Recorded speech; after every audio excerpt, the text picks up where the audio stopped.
Hey guys, welcome back to a brand new Ninjago video here on the channel. My name is TannerFishies. In today's video, we have kind of a public service announcement here talking about something that Ninjago fans probably should not do, especially when it comes to criticism and giving your thoughts on a season. And of course, this stems from a recent incident. I hesitate to call it an incident because realistically, it wasn't really much of anything, but it did leave kind of a bad taste in my mouth, so I figured I'd talk about it in today's video. This happened on Ninjago Twitter earlier today, and it comes from Tommy Andreasen just trying to answer viewer questions. Of course, Tommy Andreasen is one of the creators of all of Ninjago, who has been doing a lot of work consistently on the series, though starting in 2023, he will no longer be a part of the show's production. And recently somebody asked him a question over on Ninjago Twitter, a very innocent question talking about some continuity errors that Crystallized had presented. Of course, we talked about those in previous videos as well. These continuity errors include Lloyd calling the dragon armor the golden armor, and of course the whole notion of Garmadon being resurrected from the cursed realm instead of the departed realm. Tommy Andreasen, one of Ninjago's co-creators,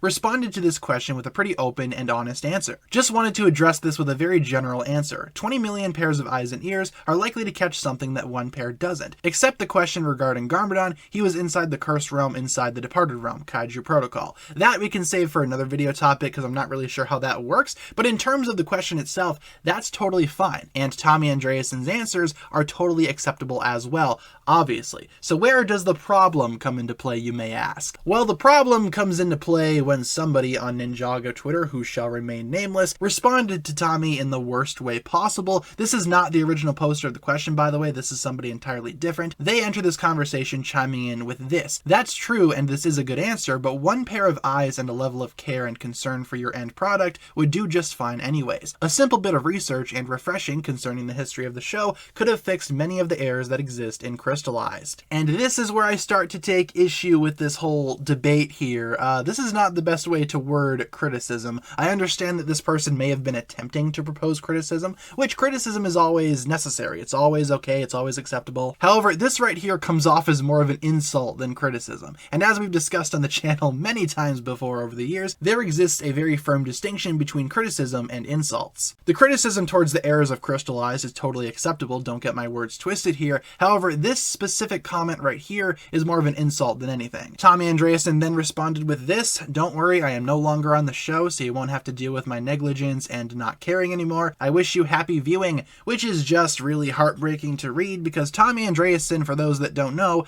does care about the product. He's been working on Ninjago for years now. I don't understand this notion of you must not care about the product since Crystallized has some continuity errors. Like I said in the video where we cover the continuity errors, if you guys have problems with those errors, that's fine. But if they ruin the entire season for you, I hesitate to ask why you're even watching the show, because Ninjago is full of continuity errors. It's been happening since the beginning. Certain characters wearing the wrong costume, characters speaking with the wrong voice, misrepresentations of Ninjago history, those have all been a part of Ninjago for years now, and like I said in my video breaking down these errors, Crystallized seems to be getting it a lot worse because people are upset with the season itself. Therefore, they are more nitpicky, they are more prone to discovering things that they don't like, and of course, in the case of this fella on Twitter, they are more prone to attacking the people that work on the show just because they don't like the season. Like I said, this is not the best way to word criticism. Maybe the original poster was trying to propose a genuine critique towards Crystallized, but like I said, it just comes off as more of an insult towards Tommy Andreasen, implying that he does not care about the product itself, and I can't imagine how that made Tommy Andreasen feel. Probably not very good if I had to guess. If you want to critique Ninjago or any specific part of the Ninjago Crystallized season, that's totally fine. I myself don't find Crystallized to be perfect. Just make sure your criticisms are not insults. That doesn't help anybody. That just escalates the situation and makes you look like a jerk, so just don't do it. That'll pretty much wrap it up for my thoughts here. I don't want to spend too much time on this because I do have other things going on, but I just wanted to let you guys know that this happened, and please be careful with your criticisms in the future. That's all I ask. Thank you so much for watching, everybody. Leave a comment down below. Feel free to like and subscribe, do all that fun stuff, and I will talk to you guys again in the next video. Peace.